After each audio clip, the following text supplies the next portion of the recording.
अच्छा ये रिकॉर्डिंग है okay because I was also trying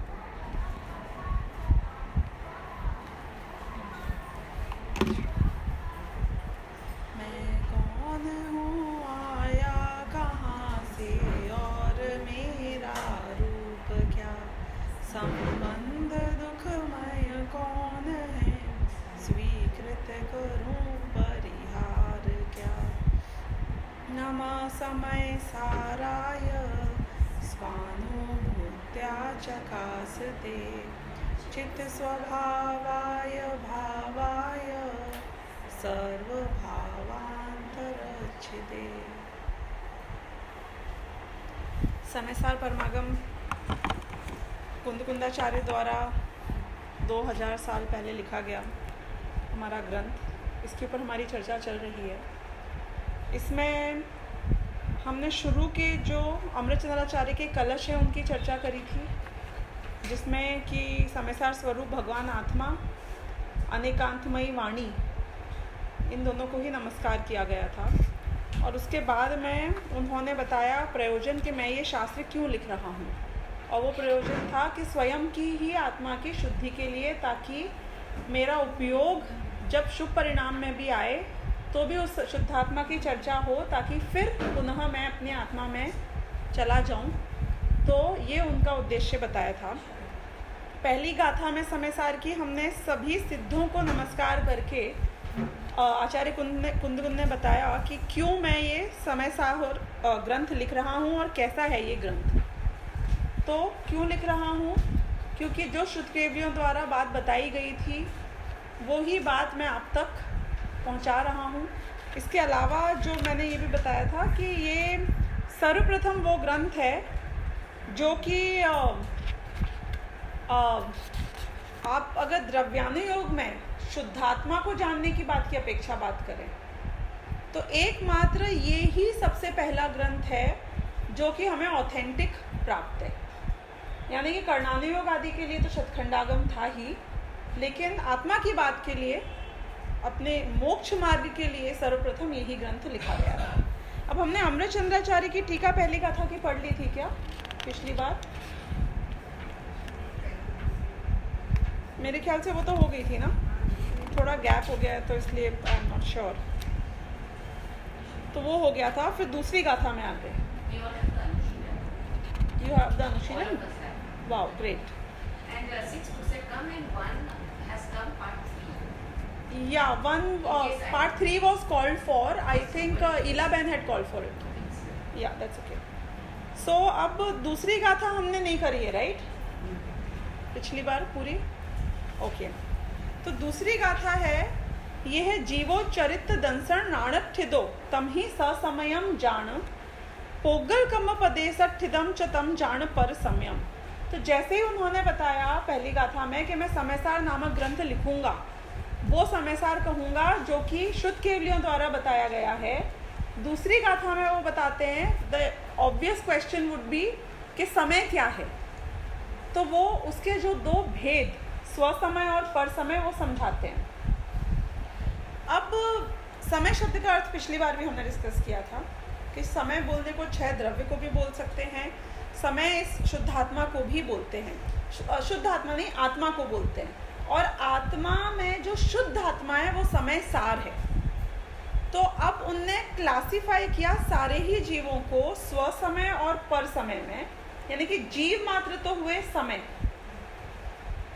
और उसमें वो जीव जो अपने स्वभाव में स्थित है, जो सम्यक दर्शन ज्ञान चारित्र रूप में स्थित हैं, वो कहलाए स्वसमय। और जो जीव पुद्गल कर्म के प्रदेशों में स्थित है वो है पर समय। ये बात कुंदकुंदाचार्य ने कही। अब एक्सप्लेन करने के लिए अमृतचंद्राचार्य ने कहा कि मैं पहले समय एक्सप्लेन करता हूँ और फिर मैं स्वसमय पर समय समझाऊंगा, और स्वसमय के भी ऑप्शंस दिए कि कौन कौन स्वसमय में आ सकता है, जो मैं इसमें से अभी पढ़ूंगी जब समझा रही।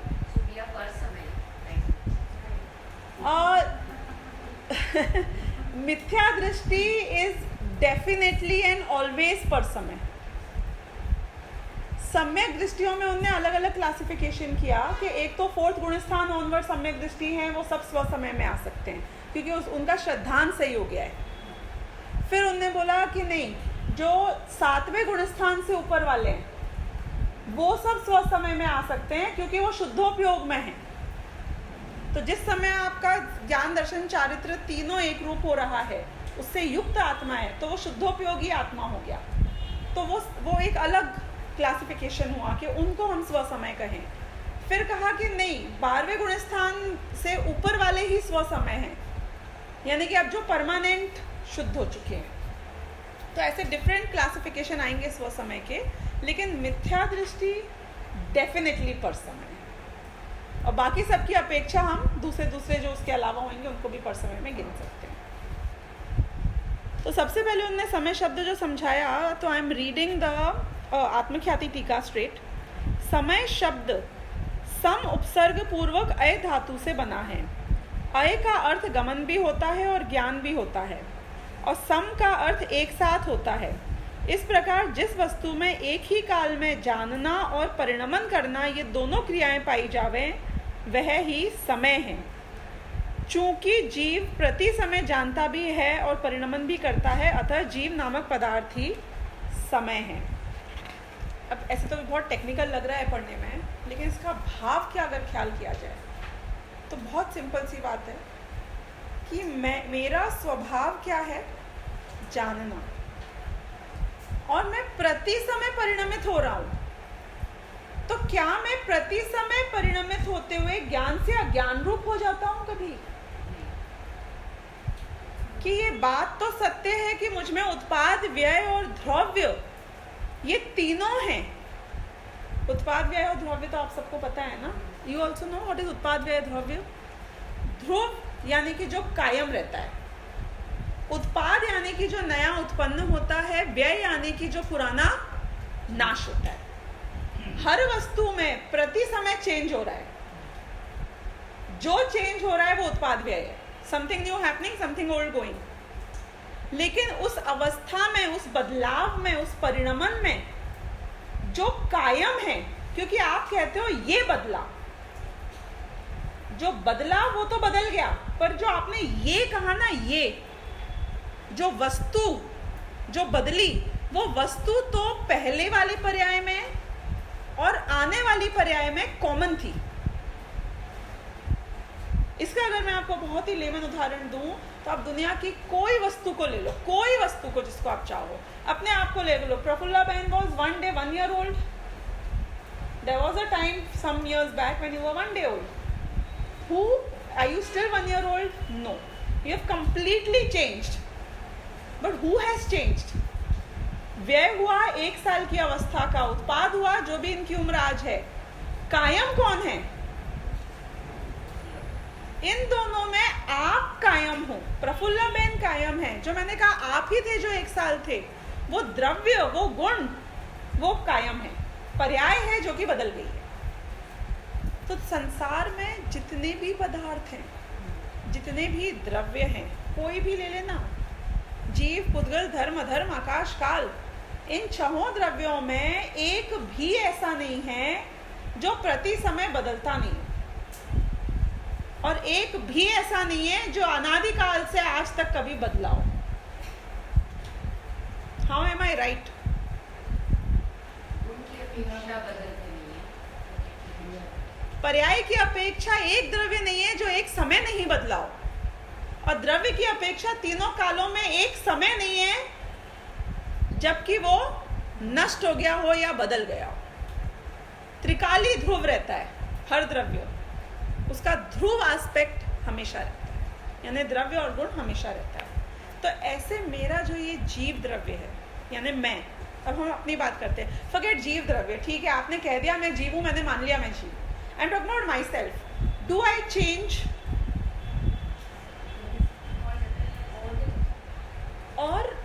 और कुछ नहीं। तो अभी आप मेरे ज्ञान का विषय बन रहे हो, फिर ये मेरे ज्ञान का विषय बनते हैं, फिर ये बनते हैं। प्रति समय कुछ ना कुछ नया आता है, कुछ ना कुछ पुराना बीतता है।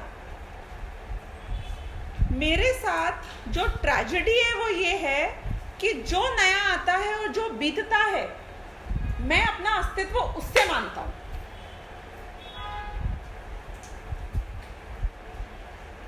Are you with me on this? जो एज, जो स्टेज, जो वेट, जो हाइट, जो स्टेटस, जो संयोग, जो रिश्ता, हर चीज गिन लेना, हर चीज, ये सब क्या है? द्रव्य या पर्याय?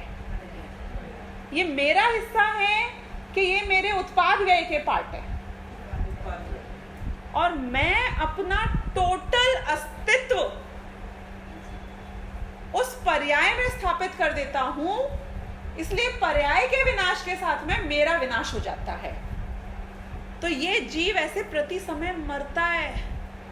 संसार अवस्था में जब तक सम्यक दर्शन की प्राप्ति नहीं होती है, तो ये जीव यानी मैं प्रति समय मरता हूं।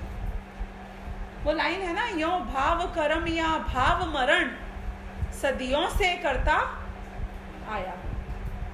भाव मरण सदियों से प्रति समय मेरा हो रहा है। What death are you talking about?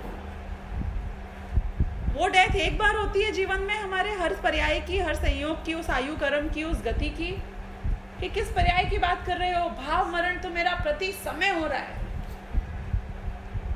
भाव मरण कैसे हो रहा है? जब मैं त्रिकाली ध्रुव हूं तो मैं मर कैसे रहा हूं प्रति समय?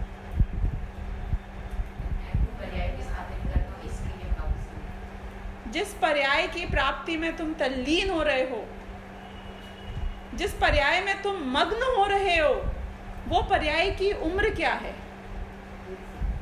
उसकी शेल्फ लाइफ कितनी है? हाँ, उस पर्याय की शेल्फ लाइफ कितनी है? एक समय की। जिसकी शेल्फ लाइफ ही एक समय है, और उस पर्याय की प्राप्ति में ही मैं मग्न हो जाऊं, मग्न हो गया यानी कि मैं अपने आप के अस्तित्व को उसके अस्तित्व में भूल गया। उसके अस्तित्व से मैंने अपना अस्तित्व समझा। किसके अस्तित्व से अपना अस्तित्व समझा? हाँ, पर्याय के अस्तित्व से मैंने मेरा अस्तित्व समझा। मैं उस उत्पाद व्यय में नहीं था, मैं उस उत्पाद व्यय में जो ध्रुव है वो हूं, और वो ध्रुव शुद्धात्मा है, वो समय सार है। पर समय प्रति समय मरता है, स्व समय अमर है। अब आप विचार करो कि गड़बड़ क्या हुई? पर्याय के एकत्व करने में गड़बड़ क्या हुई? कि गड़बड़ ये हुई कि वो उत्पाद और व्यय रूप है। ऐसा हर द्रव्य उत्पाद और व्यय रूप है, और हर द्रव्य ध्रुव रूप भी है, और इसलिए वो इंडिपेंडेंटली आज तक कायम है, क्योंकि उसमें जो कार्य होना है, जो प्रयोजनभूत क्रिया होनी है, जो अर्थ क्रिया होनी है, यानी कि उसको जितनी भी चीजों की आवश्यकता है करने की, उत्पाद और व्यय के कारण वो सब करने में सक्षम है। He is capable and eligible to do everything, fully self-sufficient. और इतने बदलाव के कारण होने के वजह से जो इतना चेंज हो रहा है, उसके होते हुए भी, क्योंकि ये कायम है हमेशा, मैं हमेशा ध्रुव रूप हूं, इसलिए इसके अस्तित्व को आज तक कोई खतरा नहीं है। इसीलिए सारी दुनिया के जितने पदार्थ हैं वो भिन्न भिन्न आज में अभी तक भी ऐसे इंडिपेंडेंटली विद्यमान है। They are capable of doing whatever they need to do as far as the change is concerned. They are always there. उनका कभी नाश नहीं होता उस परिणमन के कारण भी, और इसलिए ये पूरी दुनिया, ये विश्व कायम, हम सबका अस्तित्व कायम। तो ये बात यहाँ पे उनने हाईलाइट करी है। नेक्स्ट पैराग्राफ में वो समझाते हैं, वह समय नामक जीव पदार्थ परिणमनशील होने से यानी कि प्रति समय उसमें कोई ना कोई चेंज हो रहा है, इसलिए उत्पाद व्यय और द्रव्य की एकता रूप अनुभूति लक्षण वाली सत्ता से युक्त है। यानी कि उनका अस्तित्व में उत्पाद व्यय द्रव्य तीनों हैं, और उसकी जो लक्षण है, इसका आप अनुभव कर सकते हो उत्पाद व्यय और द्रव्य का। Can you experience it? Can you experience Utpad Vyaya and Dravya in your own soul? Why not? ये जो ज्ञान था, ये ज्ञान अनादि काल से लेकर अनंत काल तक मुझ में है, फिर भी प्रति समय बदलता है। मतलब समय नामक पदार्थ जो हम समझ रहे हैं वो कौन है? जो प्रति समय जानता है और प्रति समय जो परिणमन करता है वो भी ज्ञान रूपी करता है। एक साथ ये शब्द पढ़े ना हमने, जो जानता है और परिणमन करता है, किस रूप से? जानने रूप से, एक साथ। सम का अर्थ है एक साथ, और अय का अर्थ गमन भी है और ज्ञान भी है, यानी जानता भी है और परिणमन भी करता है। तो मैं कौन सा पदार्थ हूं कि एक तो जिसका ज्ञान कभी खत्म नहीं होता और प्रति समय वो ज्ञान रूप से ही परिणमित होता है।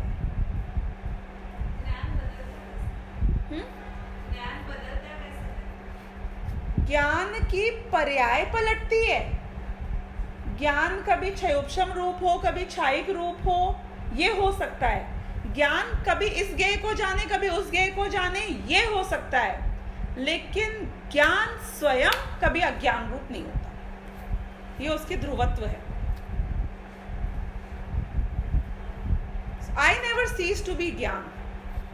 ये हो सकता है कि राग नहीं हो, ये हो सकता है कि द्वेष नहीं हो, ये हो सकता है शुभ परिणाम नहीं हो, अशुभ परिणाम नहीं हो, लेकिन ज्ञान नहीं हो, ऐसा कभी नहीं। इसलिए मैं समय हूं,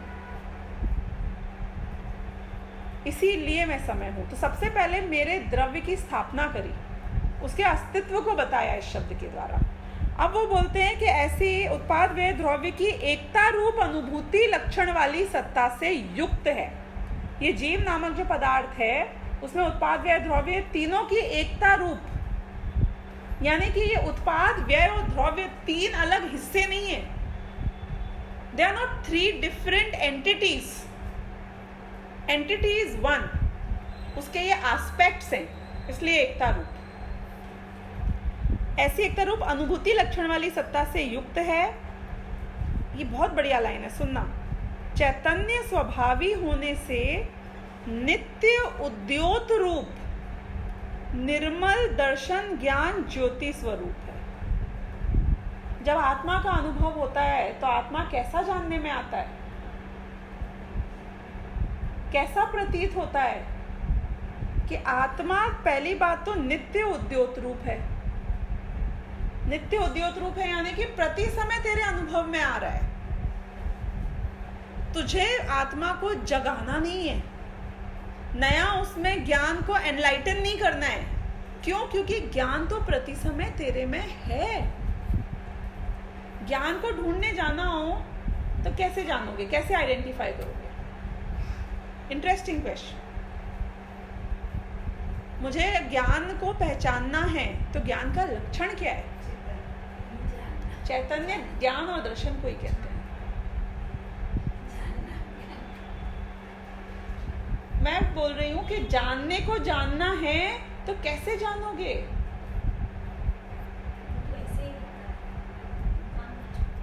कि नित्य उद्योत रूप है। नित्य यानी कि ऑलवेज, उद्योत रूप यानी कि ऑलवेज प्रगट ही है।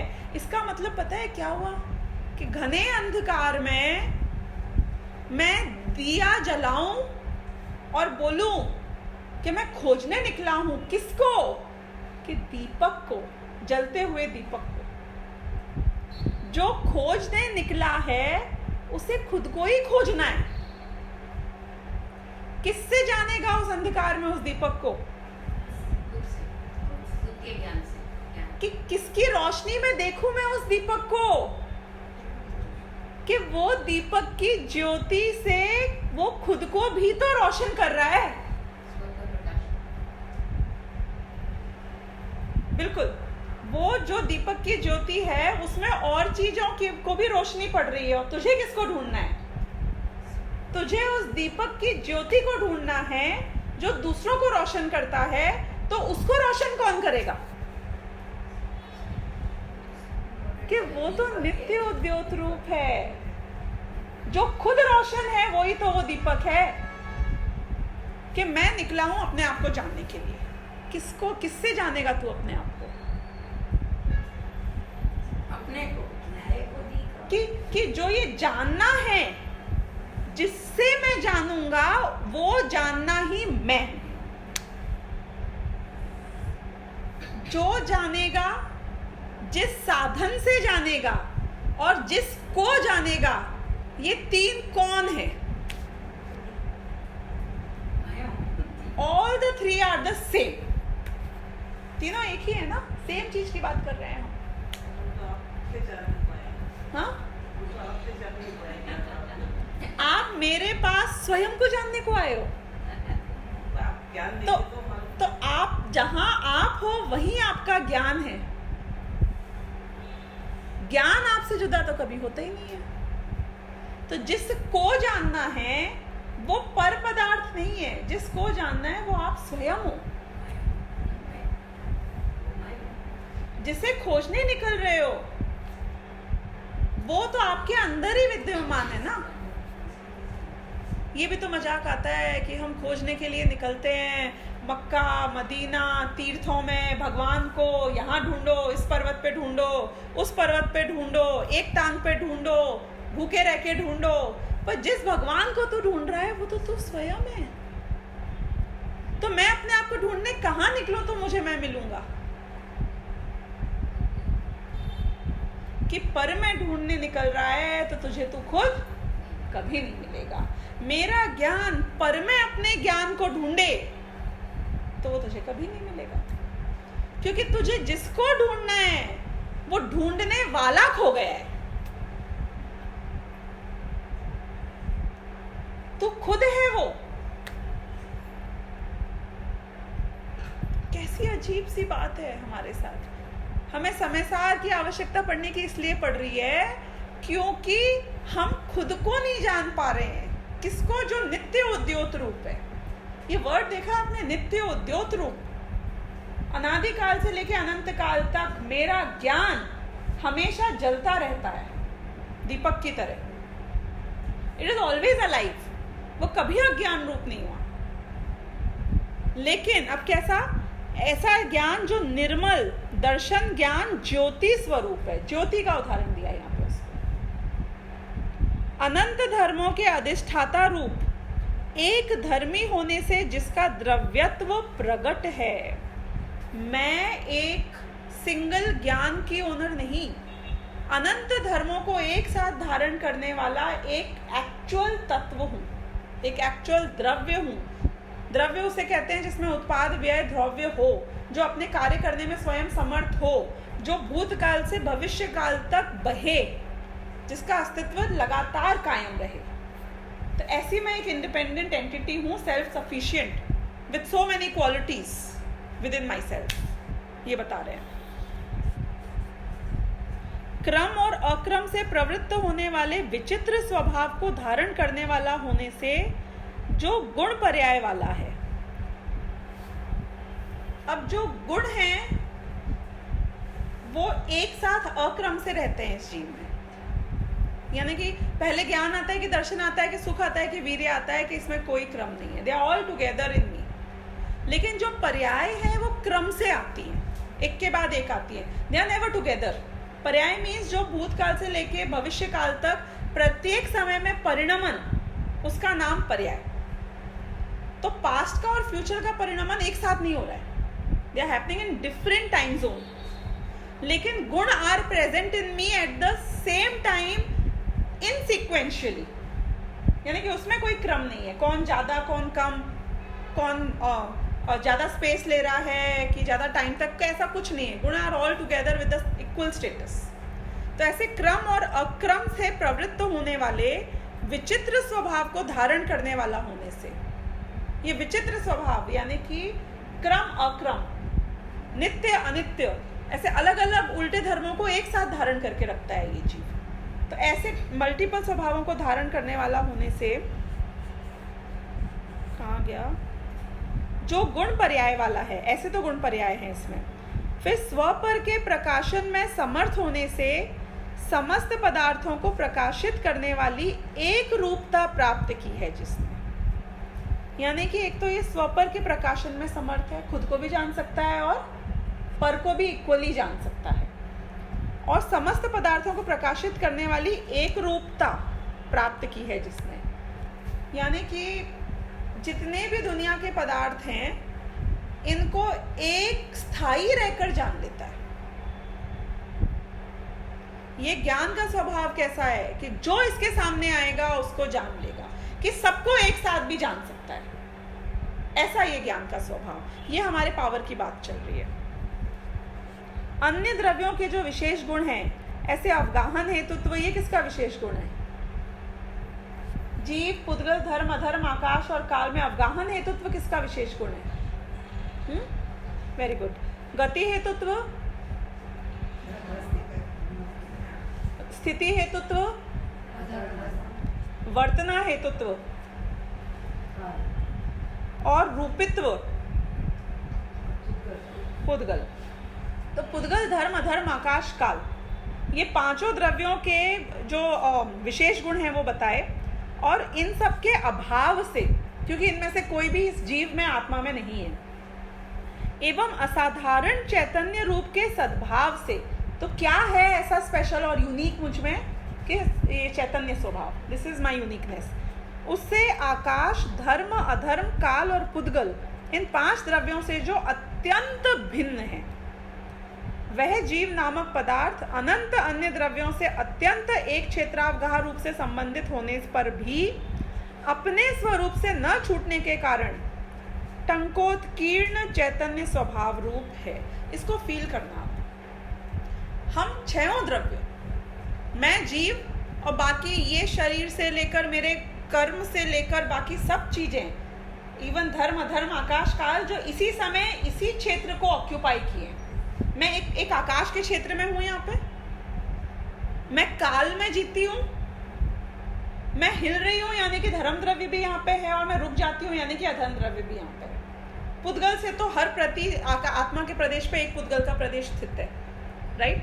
तो ये छहों द्रव्य एक साथ रहते हैं, एक क्षेत्रावगाह में रहते हैं, यानी एक क्षेत्र को ऑक्यूपाई करते हैं। फिर भी हम में से कोई का स्वरूप अपने स्वरूप से च्युत होकर दूसरे में मिक्स नहीं हुआ आज तक। We are still so independent. देखो मुझ में कैसा स्वभाव है, कितनी चीजें साथ रहते रहते मर्ज हो जाती हैं, जुड़ जाती हैं, आपस में मिक्स हो जाती हैं, अपने स्वभाव को छोड़ के दूसरे का स्वभाव ग्रहण कर लेती हैं। लड़की की शादी हो जाए यदि गुजराती से मराठी परिवार में, 10 साल बाद जाके मिलो तो वो महाराष्ट्रियन लगती है आपको बात करने में। यानी कि हमें तो लगता है कि हम बहुत जल्दी मर्ज हो जाते हैं, लेकिन ये आत्मा, ये द्रव्य का स्वभाव इतने छहों द्रव्यों के साथ एक क्षेत्र में रहते हुए भी आज तक मिक्स नहीं हुआ, डाइल्यूट नहीं हुआ, कम नहीं हुआ, ज्यादा नहीं हुआ। तो कैसा रहा? टंकोत्कीर्ण चैतन्य स्वभाव रूप है हमेशा से। टंकोत्कीर्ण वर्ड पता है मीनिंग आपको? किसे कहते हैं? Literally what does it mean? पत्थर के ऊपर यदि आप कार्विंग कर दो तो वो यहाँ उत्कीर्ण कर दो। जैसे कि मैंने यदि रेत पे लिखा तो 1 सेकेंड में हवा आते ही या पानी आते ही उड़ जाएगा। तो जो जितने मोम पे लिखा तो भी उड़ जाएगा, पानी पे लिखा तो लिखते ही खत्म हो जाएगा, लेकिन पत्थर पे जो चीज लिखी जाती है वो वैसी की वैसी रहती है। तो ये टंकोत्कीर्ण शब्द ये बताने के लिए है कि मुझे कुछ नहीं इधर का उधर होता है, हमेशा वैसे ही स्वभाव रहता है, डजंट मिक्स एनीवेयर। ऐसा जीव नामक पदार्थ ही समय है। ये तो समय समझाया।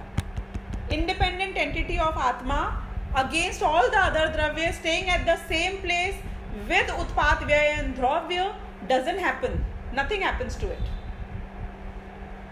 तो ये हो गया हमारा समय।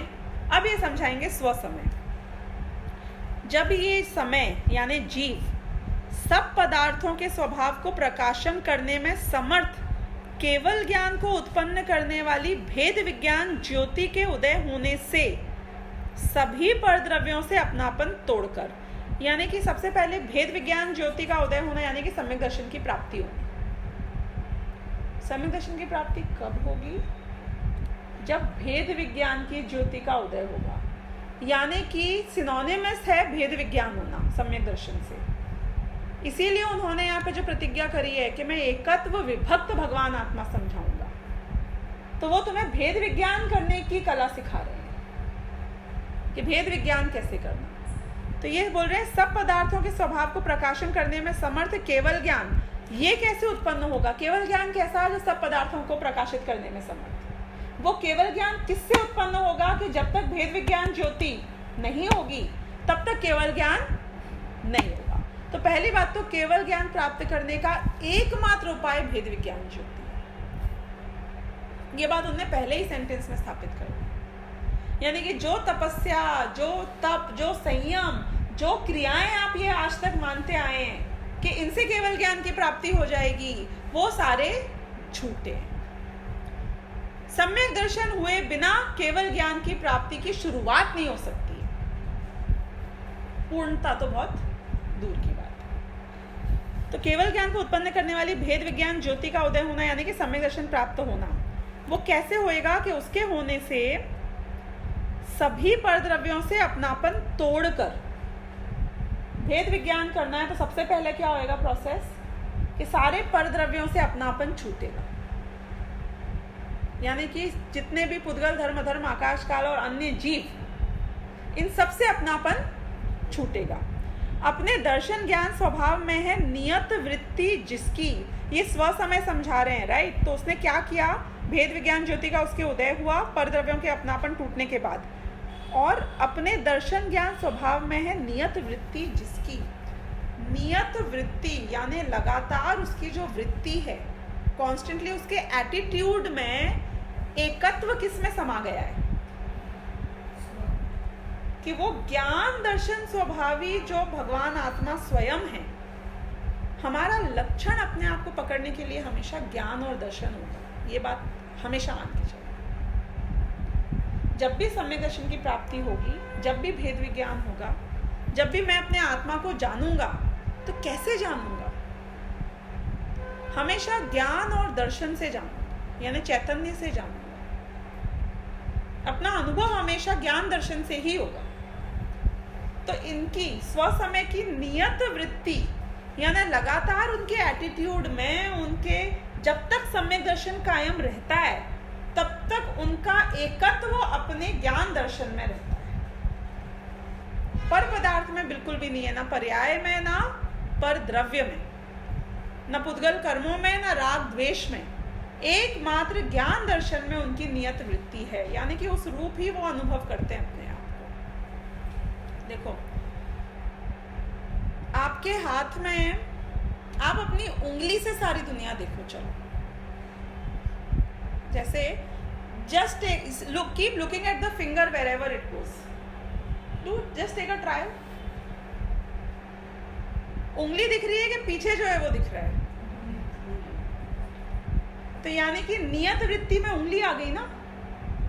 ऐसे सम्यक दृष्टि के अपने शुद्धात्मा उंगली के समान हो गया, यानी कि बाकी सारे परद्रव्य बैकग्राउंड में चले गए।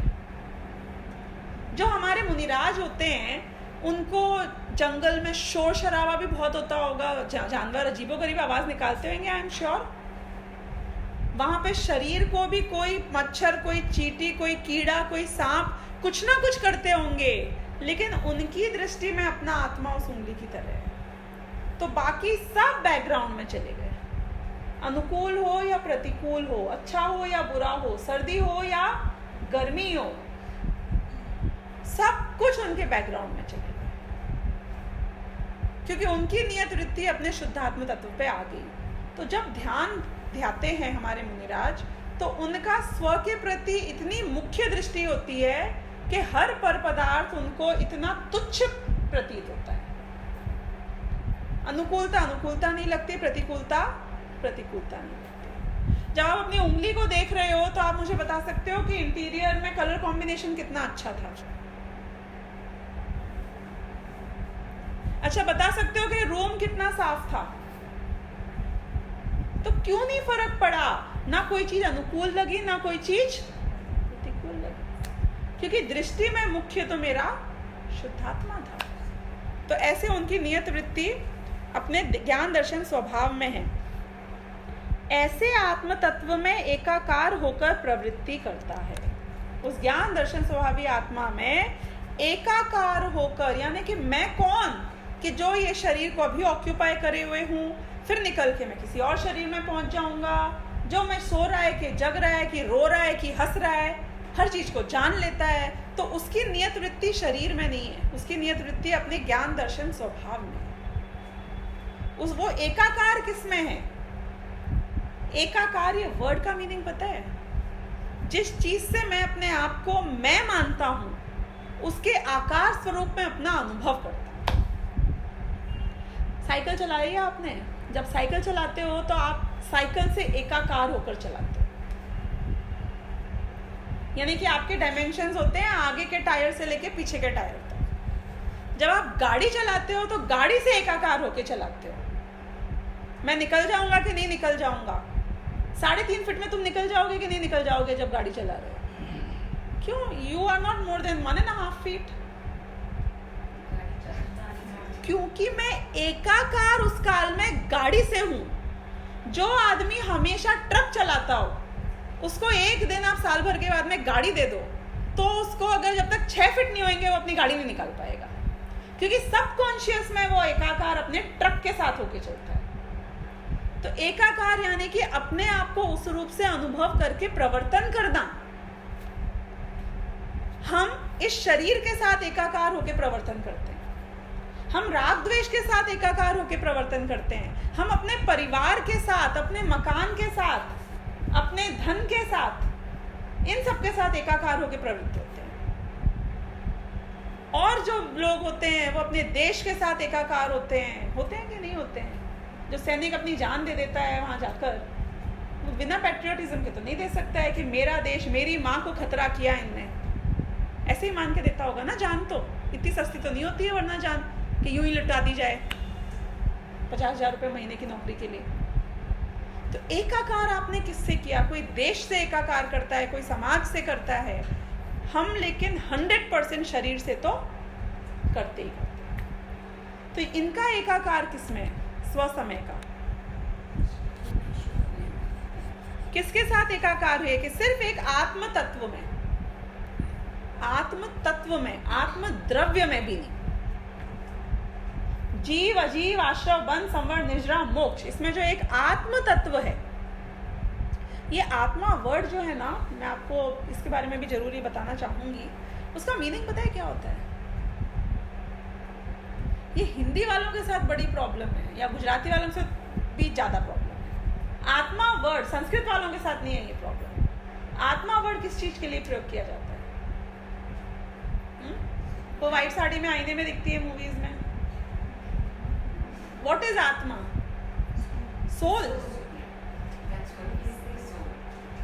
आत्मा word actually literally doesn't mean soul.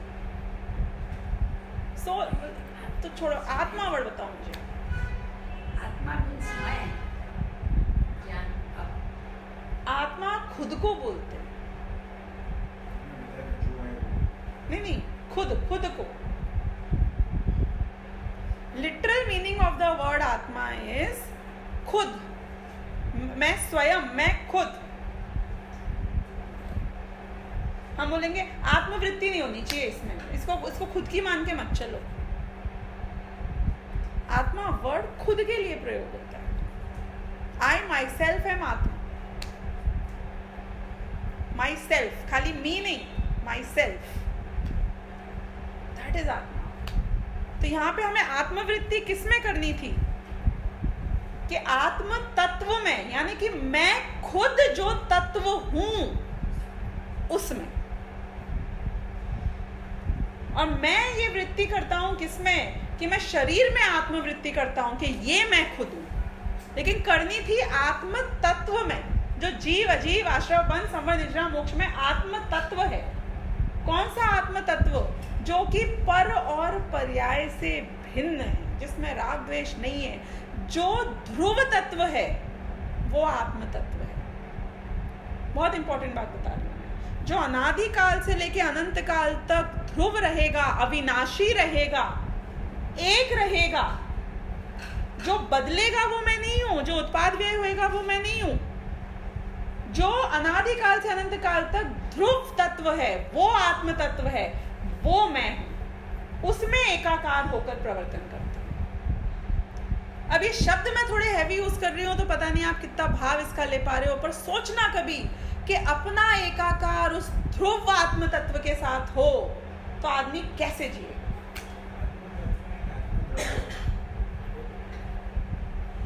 आत्म द्रव्य में द्रव्य गुण पर्याय सब आ गया।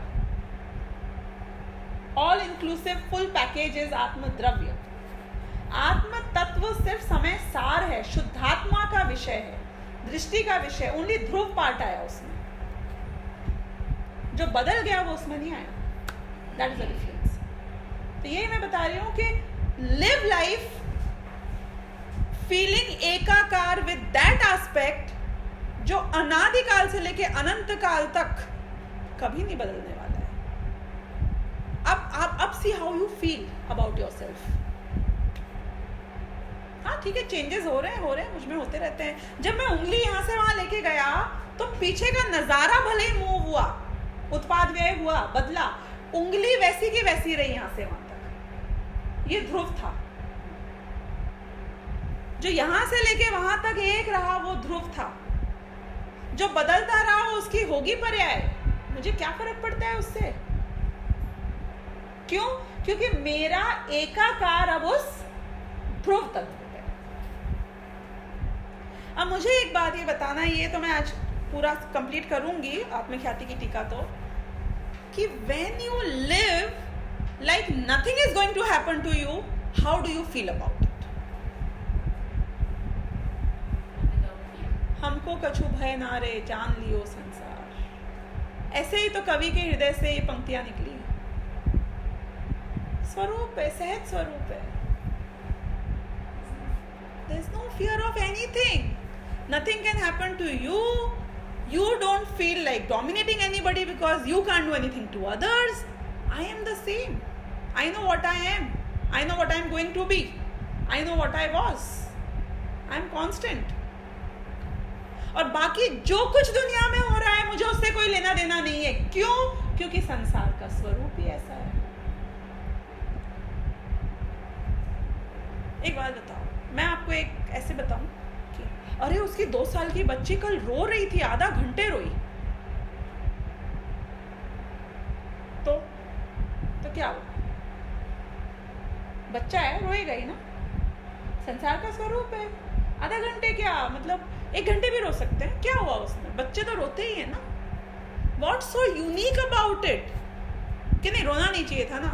अरे कल उसकी बेटी आधा घंटे हंसी, तो क्या हुआ? क्यों?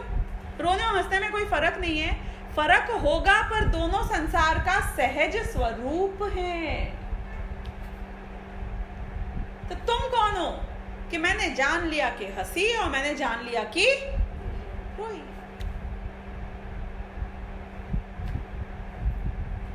कितना सामान्य होगी हर बात, बोलो। जब आपने ध्रुव को देखा तो आपने जान लिया संसार के स्वरूप। Now nothing is a news to you. You understand what is a news? There is nothing new now. Why? क्योंकि ऐसा ही होता है। अरे बारिश आ गई, आपको पता है, तो क्या हुआ? बारिश का सीजन है तो बारिश तो आएगी। तो सब गीला हो गया, तो क्या हुआ? बारिश आएगी तो गीला ही होगा। मतलब आप समझे ना कि नहीं, उसने छाते से अपने आप को बचा लिया, तो क्या आश्चर्य है? बारिश में लोग छाता लेके निकलते हैं, उसने अपने आप को बचा लिया। What's new? Nothing's new. क्यों? कि जो उत्पाद व्यय है ये तो वस्तु का स्वभाव है।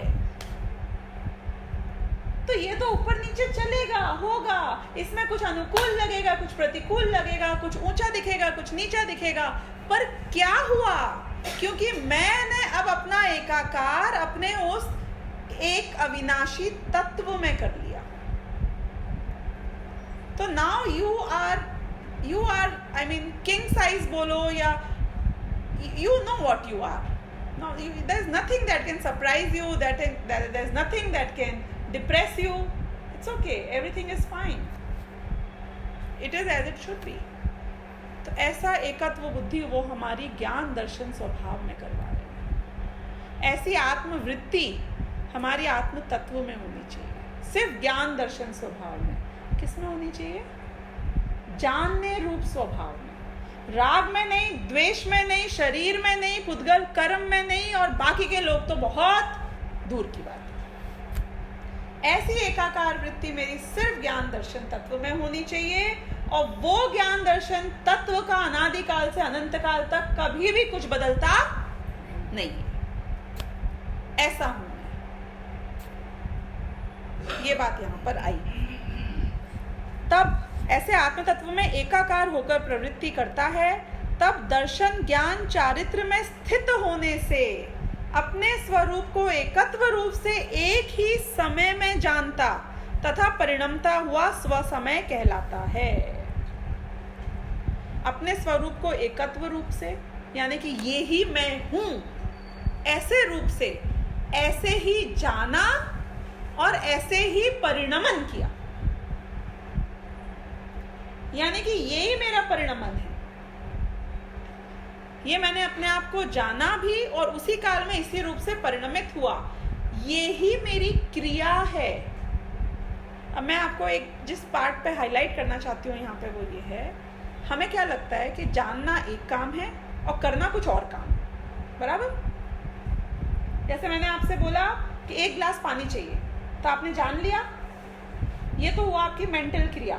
फिर आपको लगता है करना क्या है कि मैं जाके 1 गिलास पानी लाके यहाँ रखूंगा, वो है क्रिया, वो है परिणमन. जानना अपने आप में तो कुछ काम ही नहीं हुआ. मैं बोलूं मैं ऐसे देखे जाऊं तो आप बोला आप क्या कर रहे हो? जान रहे हो. नहीं, वो तो समझिए. कर क्या रहे हो? नहीं, जान रही हो. अरे बाबा, हमें जानना करना लगता ही नहीं. उठो बैठो, इधर करो उधर करो तो लगेगा कि कुछ किया. जानने में क्या करना है? पर मेरा स्वभाव कैसा है ये समझाने की कोशिश शुरुआत से कर रहे हैं दूसरी गाथा से, कुंद कुंदाचार्य से लेके अमृत चंद्राचार्य, कि हमारा कार्य जानने रूप ही है. यानी कि आप सबसे ज्यादा क्या कर सकते हो कि केवल ज्ञानी बन सकते हो. आपके वीर्य का सर्वोत्कृष्ट छायक भाव कैसा हो सकता है? केवल ज्ञानी के रूप में ही हो सकता है ना. और वो केवल ज्ञानी क्या करते हैं? हाँ, पता है, सच बताऊं तो वो जानते नहीं है. जो कुछ आप कहते हो जान रहे हैं वो सब उनके ज्ञान में छलक. उनका जानना परिणमन करना सब सहज रूप से हो रहा है. यानी कि ये सब अपने आप उनके ज्ञान में आ रहा है. यही उनका परिणमन है, यही उनकी क्रिया है, यही उनका अनंत वीर्य है. तो ये बात बहुत इंपॉर्टेंट है ये गाथा से समझना कि मैं सिर्फ जानने के स्वभाव वाला हूं और जानना ही मेरे परिणमन है. मेरा परिणमन भी जानने रूप ही होता है. उससे ज्यादा कोई क्रिया मेरे वैसे भी नहीं होती. तो स्व समय वो है जो स्वरूप से ही अपने आप को परिणमित करता है, यानी कि जानता है. ये भी हमें कई बार लगता है ना कि मुझे अपने अंतरंग में परिणमन करना है. मतलब क्या करना है? मतलब आंखों को क्या करना है, हाथ को क्या करना है, पैर को क्या करना है, अंदर में क्या होना चाहिए, कुछ कन्वर्ट हो जाना चाहिए. ये जानना ही कन्वर्जन है. हमारी जो दिमाग में एक इमेज बैठी हुई है मोक्ष की, ज्ञान की, सम्यक दर्शन की, सम्यक चारित्र की, वो इमेज बहुत एक्शन ओरिएंटेड है. वो ये समझा रहे हैं कि all that action is in जानना. Isn't it? कि तुम्हारे साथ तुम्हारी शुरुआत और तुम्हारी मुक्ति तक का अंत, जो उन्होंने फर्स्ट लाइन में स्व समय के कह दिया, केवल ज्ञान की उत्पत्ति भी होगी तो वो ये जानने रूप स्व समय रूप परिणमन से ही होगी. यानी कि हमारा स्कोप जानने से शुरू होगा और जानने पे खत्म. चारित्र का मतलब कुछ और क्रिया से मत लेना, वो क्रिया भी हमारी जानने दो। ये बात यहाँ स्पष्ट हो गई। ऐसे एक ही समय में जानता तथा परिणमता हुआ स्वसमय कहलाता है। तो ये तो इनने स्वसमय की परिभाषा दे दी, और फिर मैं पर समय की परिभाषा पढ़ती हूँ। जब यह समय यानी जीव अनादि अविद्या रूपी केले के मूल की गांठ के समान परिपुष्ट मोह के उदयानुसार प्रवृत्ति की अधीनता से, एक तो अविद्या रूपी केले के मूल की गांठ के समान परिपुष्ट मोह, केले की गांठ यानी कि जो ऊपर का हिस्सा होता है ना, केले का एकदम भरा हुआ होता है। बाकी और फ्रूट्स में जो ऊपर की डंठल होती है ना, वो ऐसी ही होती है, लटकती हुई पतली सी, पर केले का ऊपर का हिस्सा बहुत मोटा कड़क वैसा होता है, भरा हुआ परिपुष्ट। तो उससे उसको मिलता है सारा जो पौष्टिकता मिलती है, जो उसको माल मिलता है, समझो वो न्यूट्रिशन सारा उससे ही मिलता है। तो वो बोल रहे हैं कि अनादिकाल से अविद्या रूपी यानी मिथ्यात्व रूपी, अविद्या यानी अज्ञान, उन्हें अज्ञान वर्ड यूज क्यों नहीं किया यहाँ पे? क्योंकि ज्ञान स्वभाव की बात भी चल रही थी ना हमारे, जो अनादिकाल से अनंत काल तक रहता है। तो आप कंफ्यूज ना हो। अविद्या यानी कि एक्वायर्ड ज्ञान, विद्या स्टैंड्स फॉर एक्वायर्ड नॉलेज। तो हमें अपने आत्मा का ज्ञान प्राप्त नहीं हुआ, इसलिए अज्ञान, इसलिए अविद्या। तो ऐसे अविद्या रूपी केले के मूल की गांठ के समान परिपुष्ट मोह के उदयानुसार प्रवृत्ति की अधीनता से, हमारी प्रवृत्ति पर के अधीन हो गई है। दर्शन ज्ञान स्वभाव में नियत वृत्ति रूप आत्म तत्व से अपनापन तोड़कर परद्रव्य के निमित्त से उत्पन्न मोह राग द्वेषादि भावों में एकता रूप से लीन होकर प्रवृत्त होता है। सबसे पहले तो क्या बताया कि कैसा आत्मा जिसमें नियत वृत्ति होनी चाहिए थी, उसमें से तो अपनापन तोड़ दिया, और जो मोह राग द्वेष और पर पदार्थ हैं इसमें एकत्व रूप से स्थापित किया अपने आप को, इसमें एकाकार हो गया, ऐसी इसकी वृत्ति हो गई है। ऐसे लीन होकर प्रवृत्त होता है तब पुद्गल कर्म के प्रदेशों में स्थित होने से। तब पुद्गल कर्मों के प्रदेशों में स्थित क्यों हुआ है? मोह राग द्वेष करने को इनने शब्द यूज किया कि तुम पुद्गल कर्म के प्रदेशों में स्थित हो। क्या यहाँ पे आत्मा के प्रदेशों की बात चल रही है जो कि कार्माण वर्गणा के प्रदेशों के साथ में एक क्षेत्र में रहते हैं? नहीं। तो यहाँ किसकी बात चल रही है? कि जब मैंने मोह किया, राग किया या द्वेष किया, तो ये मोह राग द्वेष मेरे नैमित्तिक भाव हैं कि स्वभाव भाव है? नैमित्तिक भाव है, यानी ये किसके आश्रय से हुए, किसकी वजह से हुए? पुद्गल कर्म के उदय से जो मेरी आत्मा में हुआ परिणाम, वो परिणाम पुद्गल के प्रदेशों में मुझे स्थित कर देता है। जैसे आपका बहुत ही माँ को प्यार करने वाला बेटा हो और उसकी शादी हो, और 2 महीने बाद वो हॉलिडे का प्लान बनाए, तो बेटा बोले चलो चलो हम जाते हैं, सब साथ में घूमने जाएंगे लोनावला। फिर 5 मिनट वाइफ बोले कि 1 सेकंड अंदर आना, और फिर आके बेटा बोले आपको तो एक्चुअली थोड़ी प्रॉब्लम हो जाएगी पाँव में, हम तो थोड़ा क्या है ट्रैकिंग करने वाले हैं, तो इस बार आप मत आओ। तो माँ क्या बोलेगी? बेटा ये तू नहीं बोल रहा है, ये तेरी वाइफ बोल रही है। यानी कि वो बेटा बहू के प्रदेशों में स्थित हो गया। ऐसे ये जीव का स्वभाव कैसा था? जानना। लेकिन जब इसने मोह राग द्वेष किया तो इनने क्या बोला कि ये तेरा स्वभाव नहीं था, ये कर्म उदय में आया तो तूने मोह किया, यानी कि तू पुद्गल के प्रदेशों में स्थित हो गया। देखो, जैसा आप मानो वैसे आप हो, isn't it? आप अपने आप को क्या मानते हो? इंटेलिजेंट मानते हो कि बेवकूफ मानते हो?